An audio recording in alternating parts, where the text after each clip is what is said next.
Ja, jag tackar så mycket för den äran att få delta i det här projektet, vilket jag kommer att göra med Runar 4 år sedan. Men tyvärr så ska jag prata på engelska eftersom min svenska är lite rostig och jag är bosatt i Island för närvarande. Our role in this are being scientific advisors, and that's really an honor. Our focus today is to look into this big program and its projects and see and evaluate how well we have done, what have we accomplished, and those who have been involved in the research. Inger did a great review of the basic, let's see here, the basic ideas and theories of this program, the child-centered care. And the child being in focus and as the central part of the care that we will develop, is developed in the project. Some studies, however, focus on the family, but it's on the premise of the child.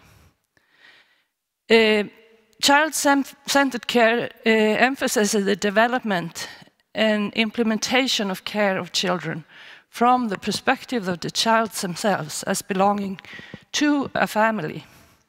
But the family is also a focus, but the family's need may not be in synchrony with the child's need. So therefore, it's important to keep the focus on the child whenever we are giving care to that child. And as Inger mentioned, we use the MRC or model, the Medical Research Council of UK's model, for knowing how to implement the care that is found to be effective in a scientific way to evolve the care and also to evaluate its effects. And this has been firmly done throughout the project. And our role as scientific advisors are looking into, did we succeed with this? How did it work? So this is the MRC model that Inger also put up in short form in Swedish, where the perspective is an interactive model of research looking at the development of instruments, feasibility piloting and evaluation. And then working with these together for the implementation in interaction and in all the different areas.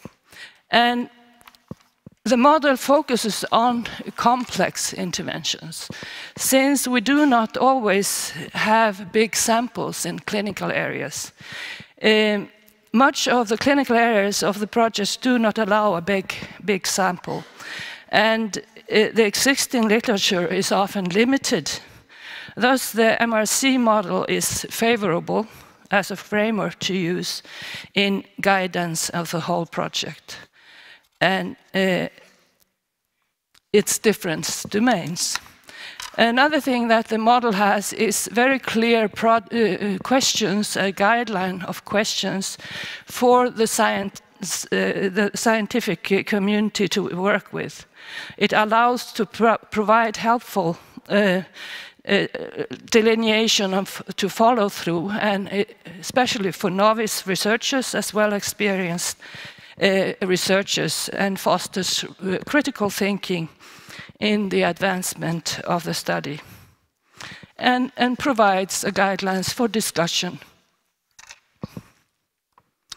The overall goals of the research program is a central part of evaluating a program. How does the program work through its goals, and are they interrelated? Do the researchers follow the goals and discuss the goals and keep to them as the research follows? And that's tricky in a 6-year project with 40 people. So, and the overall goals are in this program to develop and evaluate and implement child-centered care, which is a very complex and overarching goal. And to include the families and also the professionals. The second is to evaluate and implement home-based healthcare, which is even more tricky, because then you go out into society, you go into the home, a very private setting. And the third goal is to increase the knowledge of context and culture, and that relates to the other two. And then there are two goals that is to advance or enhance the integration of new research within the child-centered care into care services. A new way of thinking, as Inger went through. And to enhance the research and communication capabilities of senior and junior researchers, which is an essential thing in the modern society, where there is so plenty of information and knowledge, not only knowledge that is really something that is important, and to make the public and the stakeholders knowledgeable about it. Therefore, all the information from the research is essential to be imported into the clinical areas through modern ways of informatics. And this the program has done very well. The interventions and the implementations are done in 3 domains. And the first domain is promoting early childhood health, where the samples were children in the community, school children, newborns, children in the making during pregnancy, the important factor of giving care to mothers and families expecting children, adolescents dealing with tough conditions and vulnerable to the challenges of their upbringing. And the second, in the hospital-based home care for children with long-term illnesses, for example, diabetes, cancer, preterm children with HIV, and children with heart disease. And the third domain, it's the knowledge development, the translation, the implementation. The domains 1 and 2 are interrelated through the knowledge development and translation in the implementation areas of are important to both of these and link them together.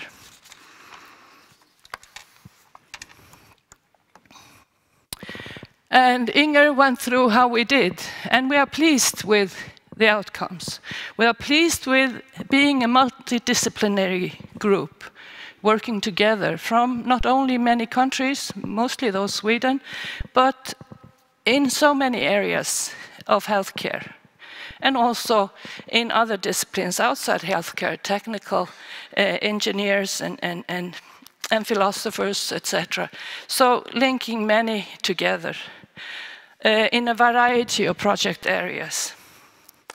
which is very uncommon in research, because often the research is very focused on a very limited and narrow knowledge development. And now we are here 6-7 years later, and the focus was creating prevention, caretaking, and supporting with interventions. And it's this vulnerable child, its family, its parents, its caretakers. We're in the homes, and we're in healthcare as a whole, as a system, hospitals, healthcare centers, and specific programs related to home-based care, both in vitro live, but also through the internet, and which creates a very overarching way of producing care.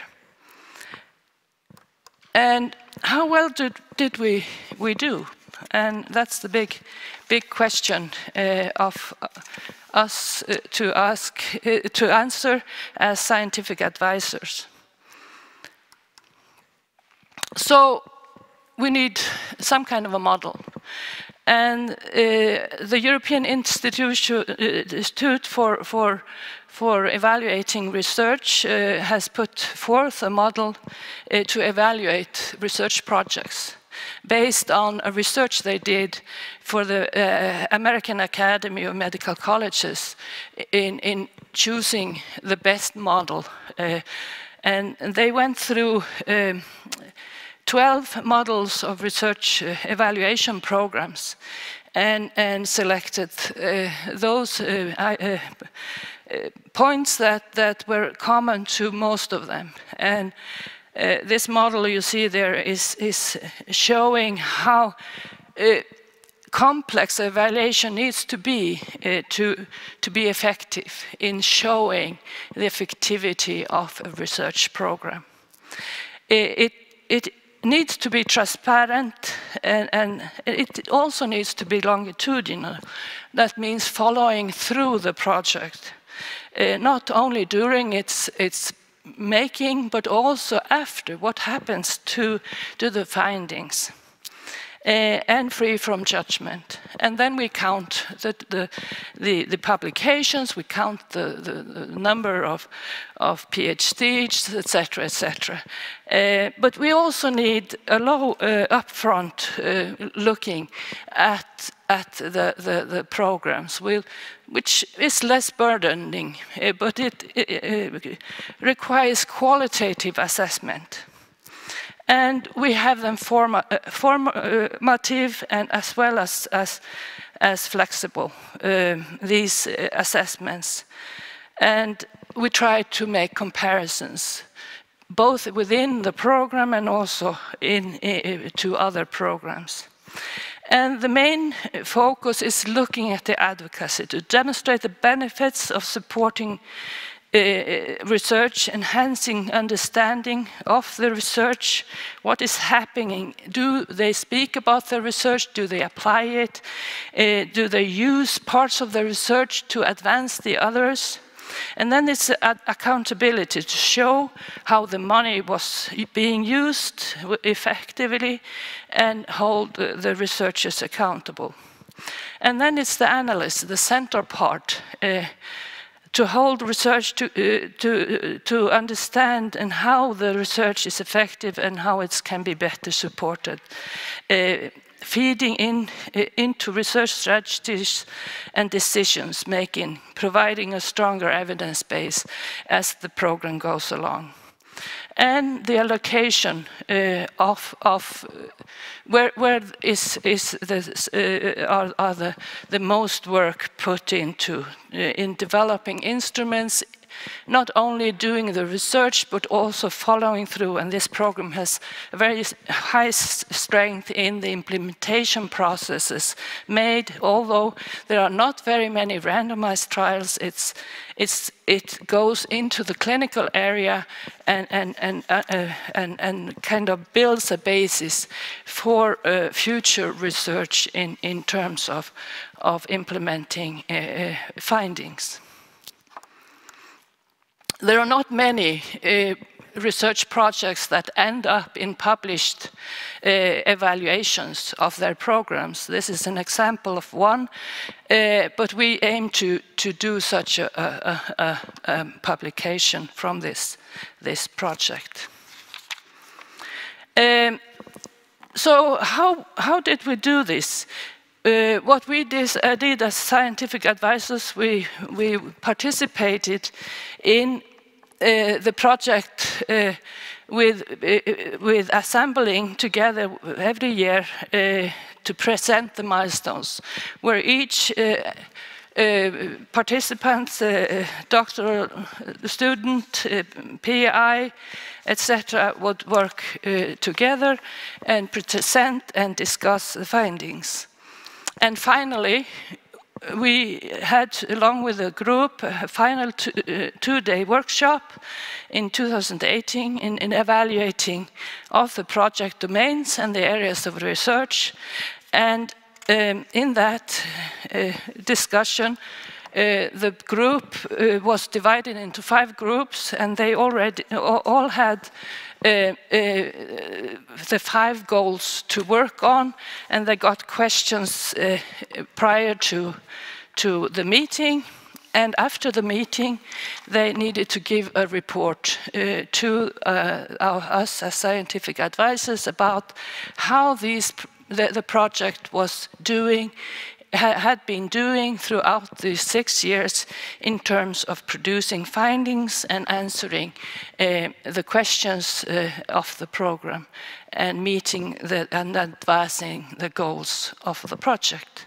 And Runar will now continue in telling you more about these advancements.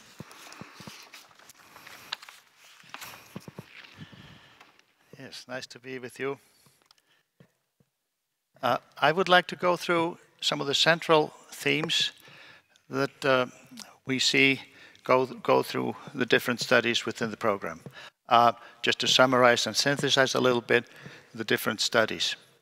I would like to start by looking a little bit into the central features of the program itself, the problem orientation, interdisciplinarity, conceptual or theoretical grounding, the multi-level approach, the multi-method or mixed methods used, and the client-centeredness of the program.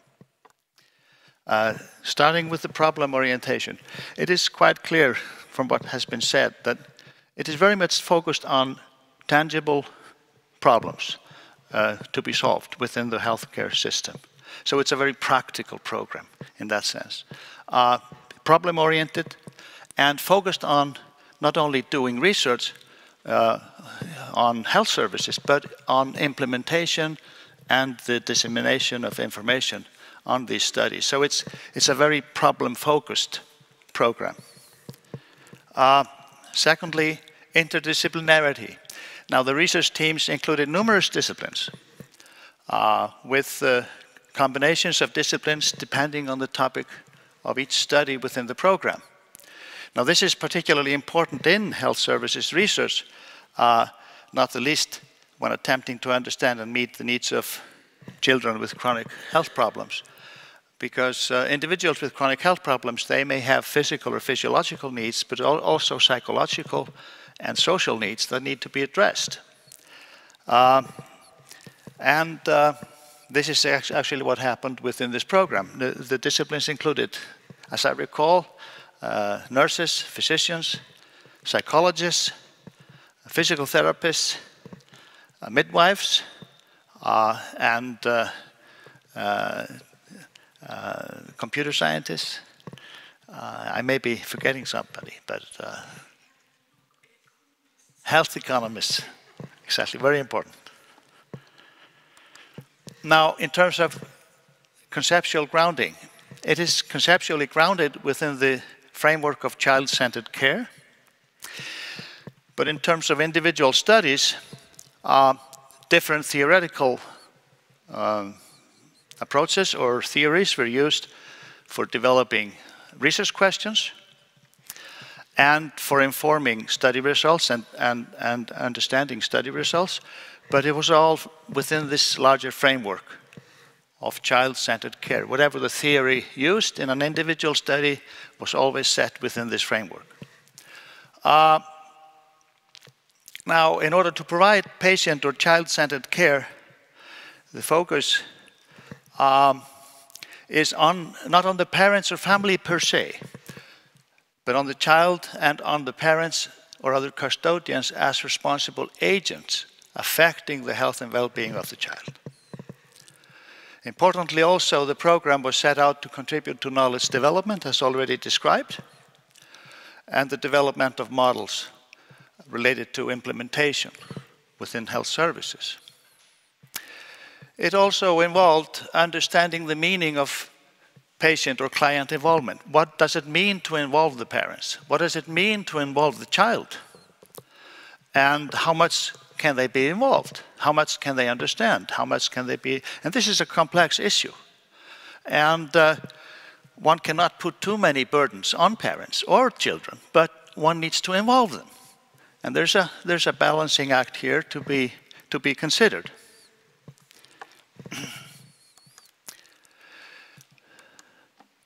Now, multi-level approach.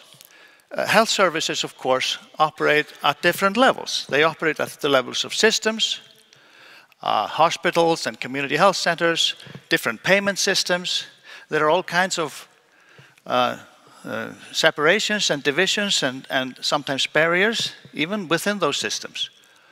And then organizations with their disciplinary roles and authority structures, and individual practitioners interacting with each other and with their clients, parents and children. So it's a complex reality. And some studies within the LOOK program paid special attention to the multi-level reality of health services when interventions were prepared, launched, or assessed. Now, multi-method or mixed method, using different research methods is of course particularly important in health services research, given the complexity of health services. This applies for new research areas within the health services, which may start with a qualitative study, for instance, followed by a quantitative survey or experiment. And of course, a qualitative study can also complement a quantitative study for fuller understanding. And finally, in terms of common threads or features, the studies, as already mentioned here, are client or child-centered. They focus on the need of the child and the child's family. Healthcare which is client-centered, as we know, tends to be of a higher quality than healthcare which is task-oriented.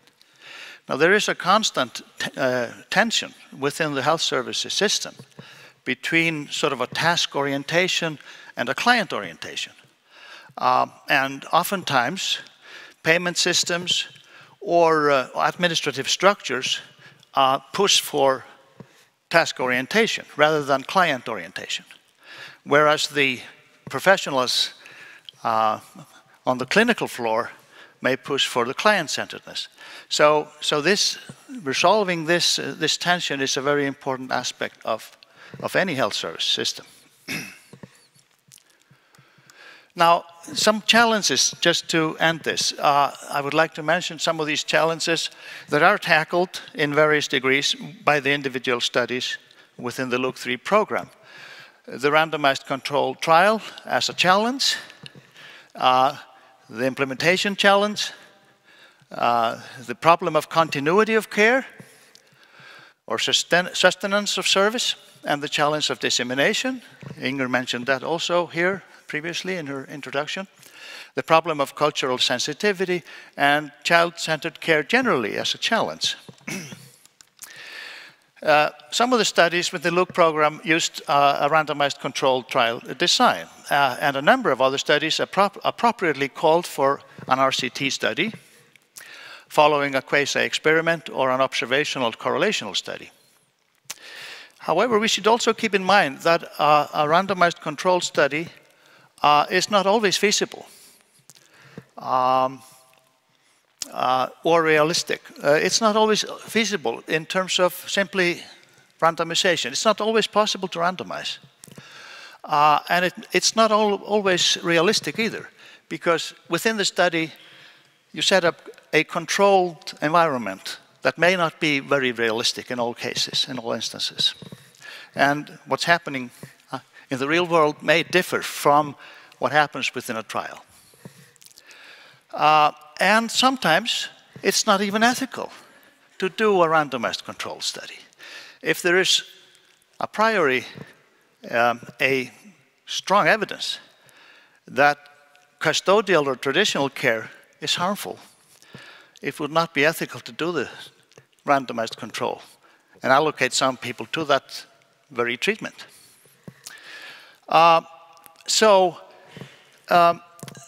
Observational studies and qualitative studies will always be a part of health services research, informing health services, and a ground for innovation and new services and treatments.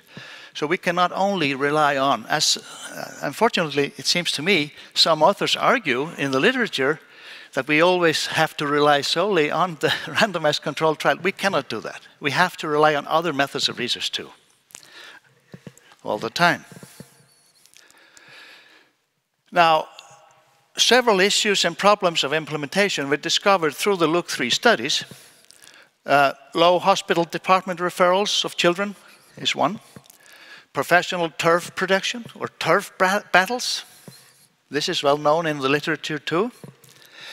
Professional insecurity and anxiety regarding new services. It's always safer to do the things as usual. Hospital resistance against early discharge.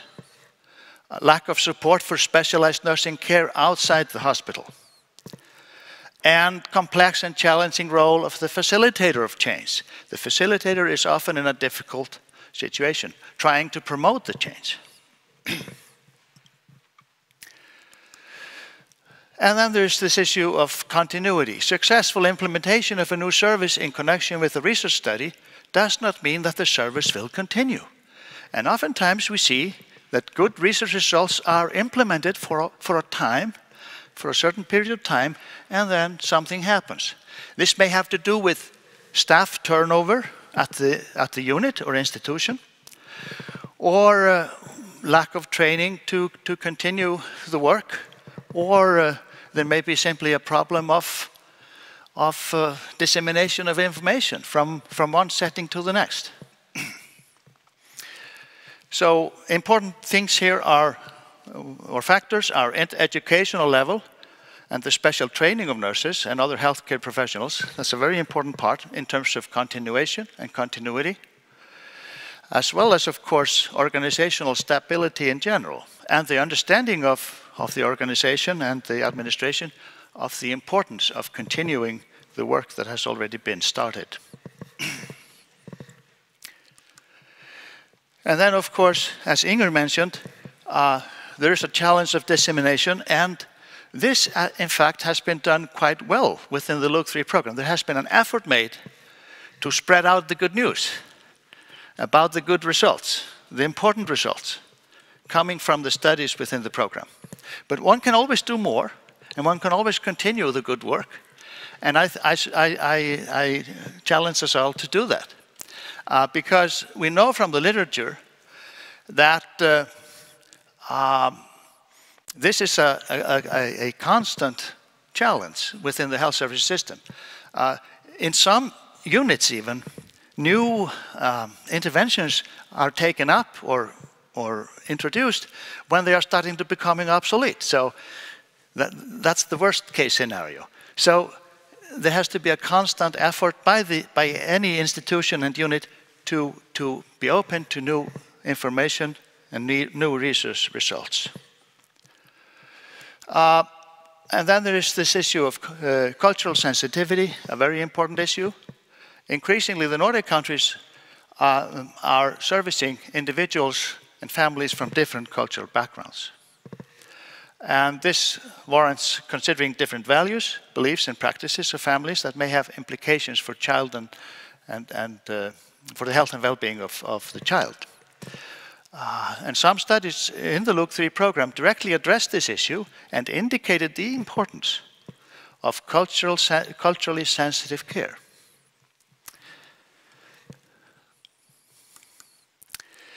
And of course, regarding child-centered care, it is a challenge. Parents are often intermediaries. Actually, that's the rule rather than the exception, that the parents are in some way or another intermediaries between the child and the healthcare professional to a various degree. In such cases, care can be viewed as parent-centered, but that care may not always be child-centered or in the best interest of the child. Parents vary in their parental skills and their understanding of their child's needs, and this has to be taken into account when providing healthcare to parents and children. Informing, assisting, and empowering parents to meet the child's needs can certainly be viewed as child-centered care, however. And the studies in the LUC3 program, even those that focused primarily on parents, were based on the central premise of child-centered care.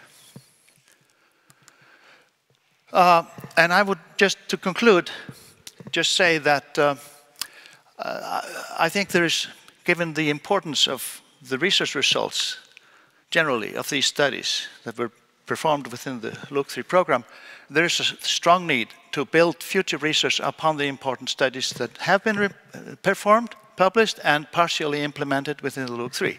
Now, problem with research programs generally is that those who fund these programs, they may go over to other issues, other priorities.